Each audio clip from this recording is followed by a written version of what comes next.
Anak-anak kelas 5 SD Marsudirini Perawang, bagaimana kabar kalian? Bu Guru berharap anak-anak dalam keadaan sehat.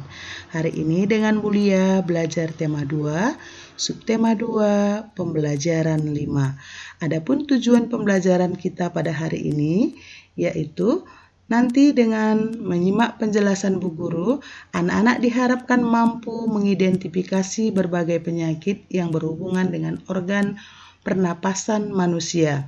Yang kedua, dengan membaca teks dalam buku, anak-anak dapat menjelaskan informasi terkait pertanyaan apa, siapa, di mana, mengapa, dan bagaimana.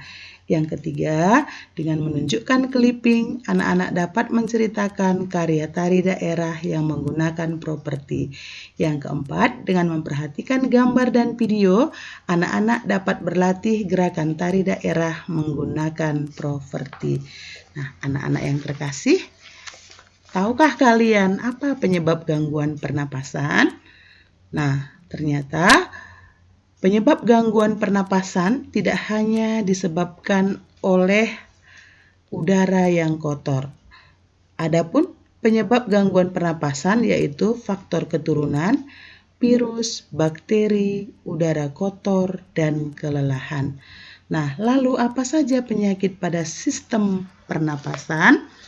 Nah, adapun penyakit pada sistem pernapasan, yang pertama yaitu emfisema, kedua asma, 3 kanker paru-paru, 4 tuberkulosis atau sering disebut TBC, yang kelima bronkitis, dan yang terakhir adalah influenza ataupun flu.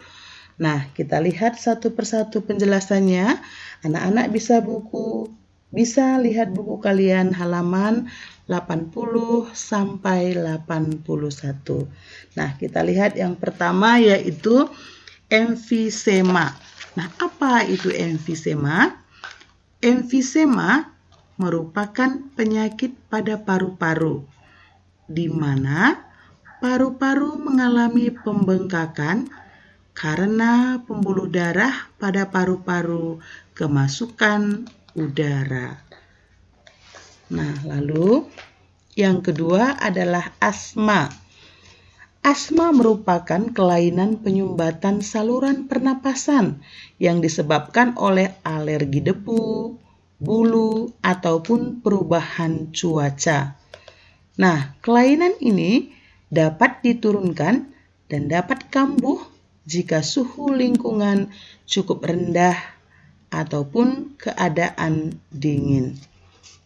Yang ketiga, kanker paru-paru. Nah, kanker paru-paru ini merupakan salah satu penyakit yang paling berbahaya. Jika sel-sel kanker pada paru-paru terus tumbuh tidak terkendali, maka penyakit ini lama-kelamaan dapat menyerang seluruh tubuh. Nah, lalu apa pemicu kanker paru-paru? Nah, salah satunya yaitu kebiasaan merokok. Yang keempat yaitu tuberkulosis ataupun TBC, yaitu penyakit paru-paru yang disebabkan oleh Mycobacterium tuberculosis. Nah, bakteri tersebut menimbulkan bintil-bintil pada dinding alveolus. Jika penyakit ini menyerang dan dibiarkan semakin luas, maka dapat menyebabkan sel pada paru-paru mati. Akibatnya, paru-paru akan mengecil. Hal tersebut menyebabkan para penderita TBC napasnya sering terengah-engah. Nah, lalu yang kelima adalah bronkitis. Apa itu bronkitis? Bronkitis merupakan gangguan pada cabang batang tenggorokan akibat infeksi. Gejalanya adalah di mana penderita mengalami demam dan menghasilkan lendir yang menyumbat batang tenggorokan. Nah, akibatnya penderita akan mengalami sesak nafas. Yang keenam, yaitu influenza ataupun flu, yaitu penyakit yang disebabkan oleh virus influenza. Nah, penyakit ini timbul dengan gejala bersin-bersin, demam, dan pilek. Nah, ini sering kita alami semua ya. Nah, kemudian melalui penjelasan Bu Guru ataupun teks yang telah kamu baca, maka sekarang kalian kembali menulis, ya, menuliskan pertanyaan dengan menggunakan kata tanya apa, siapa, di mana, bagaimana, mengapa. Nah, nanti anak-anak bisa mengerjakan latihan halaman 81 sampai 82 di latihan tematik anak-anak. Lalu nanti bisa dikumpulkan ke GC kelasnya masing-masing, ya. Nah, di sini sudah ada Bu Guru buat contohnya, yaitu dengan menggunakan kata tanya apa. Apa penyebab penyakit efisema? Nah, jawabnya penyebab penyakit efisema adalah karena pembuluh darah pada paru-paru kemasukan udara. Nah, anak-anak, apa yang harus dilakukan untuk meminimalkan kemungkinan kita terserang penyakit, khususnya penyakit pada sistem pernapasan? Nah, salah satunya adalah kebiasaan hidup sehat dengan selalu aktif melakukan latihan fisik. Nah, latihan fisik apa?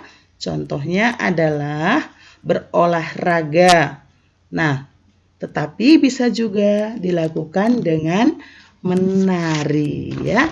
Nah, berikut ini ada beberapa tarian daerah ataupun ada beberapa gambar tarian daerah menggunakan properti.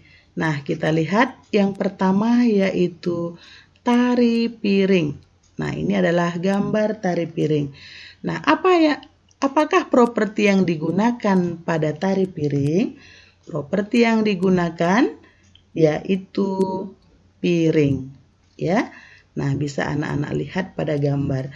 Yang kedua adalah tari payung. Nah, lihat gambarnya, ya. Ini adalah gambar tari payung. Nah, bisa anak-anak perhatikan gambar tari payung, ya. Nah, lalu apakah properti yang digunakan pada tari payung? Lihat pada gambar, properti yang digunakan yaitu payung. Lalu yang ketiga adalah tari serimpi. Nah, perhatikan, ini adalah gambar tari serimpi. Lalu, apakah properti yang digunakan pada tari serimpi? Properti yang digunakan yaitu selendang, ya. Jadi diperhatikan gambarnya, ya. Lalu yang keempat yaitu tari janger. Nah, ini adalah gambar tari janger. Nah, lalu kalian perhatikan apa properti yang digunakan? Properti yang digunakan adalah kipas, ya. Nah, selain kipas ada juga selendang, ya. Nah, kemudian di bawah ini ada gambar gerakan tari piring. Nah, anak-anak bisa melihat gambar gerakan tari piring, ya. Nah, nanti Ibu akan memberikan video tari piring dan tari payung